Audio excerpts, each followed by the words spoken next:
If you thought you had bad neighbors, think again.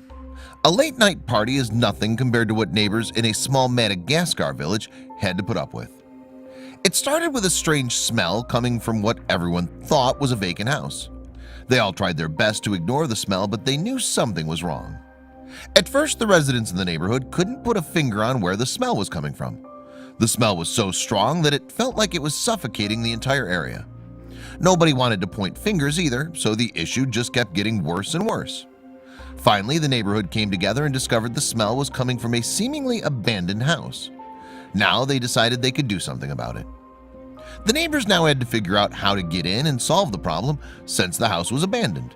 They could enter illegally, but the smell was so rancid that they wanted to make sure there was no trouble inside. Although everyone assumed that the house had been abandoned, surprisingly, people were seen coming and going from the house.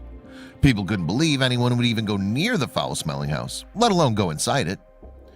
What was in the house that anyone would even dare go near it? Incredibly, the smell actually went away for a while, and the neighbors went about their regular business. Just when everyone thought that their worries were over, the smell came back in full force. The neighbors even had a meeting to discuss the issue amongst themselves. At this point, everyone came to the conclusion that the smell was coming from the suspected house. However, they knew that they couldn't intrude by themselves, so they decided it was time to call the police. They told the officers that the smell was beginning to concern them, and the officers had an idea what it might be. After receiving the call, the police did their duty and decided to investigate the house. They brought along some of the neighbors to help guide them around the property. Little did they know what they'd be greeted with. The police didn't know what they were up against, so they made the necessary preparations. In case anything went awry, they brought in a team of specialists, including a medical examiner and a wildlife expert, among others. Sora Randrianjefizanaka was one of the members of the wildlife community. Her department was one of the expert committees called upon by the police to help investigate the house. The exact location of the house was located in the city of Toliara, a place on the southwest coast of Madagascar. The town's regarded as being incredibly beautiful as well as peaceful, where the residents coexist without any real troubles. Because of the city's reputation, the police had a hard time believing that the situation was a result of foul play. So they called on Randrianjefizanaka just in case the smell might be animal-related. Upon arriving at the home, they realized that the pungent smell was something they couldn't put their finger on. Randrianjefizanaka was beside herself as to what it could be, so she prepared herself to enter. When the police and experts entered the house, the smell was so strong that many of them even became lightheaded. They were completely engulfed in the scent and had no choice but to keep moving deeper into the house. As they made their way through the house, everyone stopped in their tracks when they heard a noise. Although the sound was not very loud, it was loud enough that everyone heard it. Everyone was on their guard now, almost sure that they weren't alone. As it turns out, there were other people on the property. Both parties were in complete shock. This only made the police and experts more confused than they originally were. When the team came face to face with the other people, they had shovels in their hands. Not only that, but they were digging holes as well. When the police approached and asked what they were doing, unsurprisingly, they began acting strange. Now everyone knew that something was definitely off about the whole situation. The diggers looked like they were trying to hide something, a look the cops could see right through. As soon as the police moved closer, they dropped their shovels as if they'd been caught. As if they knew they were in trouble, the diggers immediately put their hands up in the air. There was no point in running, so their only option was cooperating. The police then assumed that they did something bad and followed protocol. After they'd arrested the suspects, the police were able to go back inside and see what the people had been hiding. So the authorities headed back into the trashed interior of the house and braved the smell once again. Upon entering the rooms, it was clear that the interior of the house had been completely destroyed. Everything was falling apart. There was no light, and the ceilings and windows were covered in cobwebs. They were still looking around to find the source of the foul stench when they discovered something unbelievable. The floor was moving in certain areas of the house. At first, they were startled until they finally realized what they were looking at.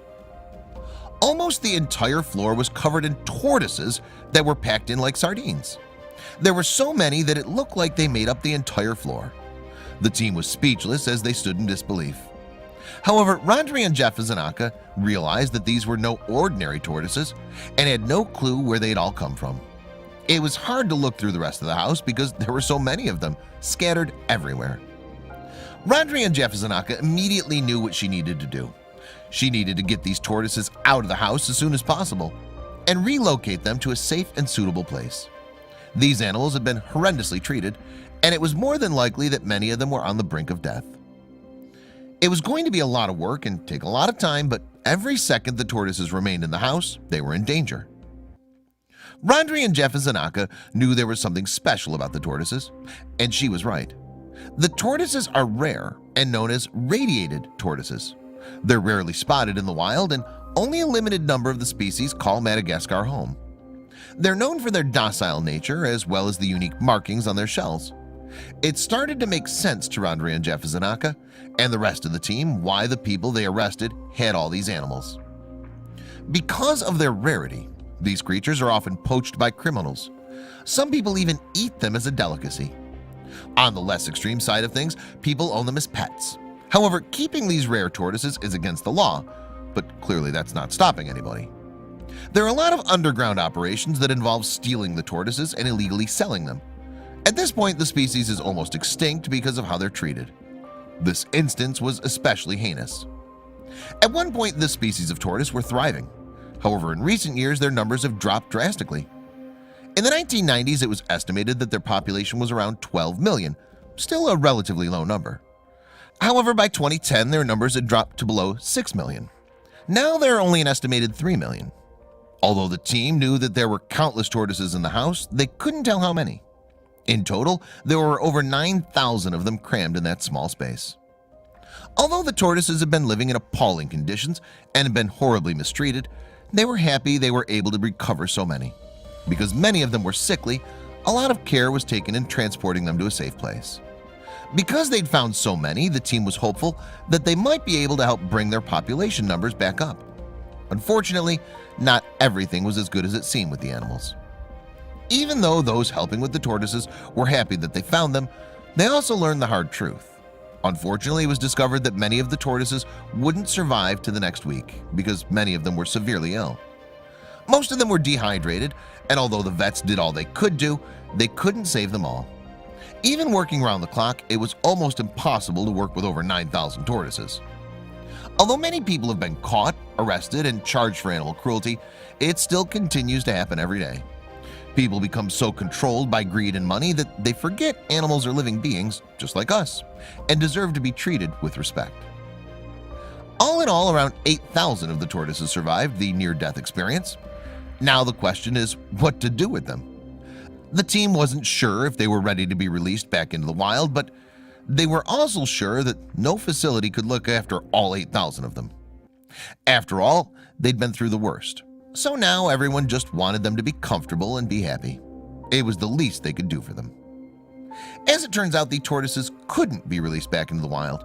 This is so because they've spent so much time of their lives in that house. So simply releasing them back into the wild would put them at risk of dying or being captured by poachers again.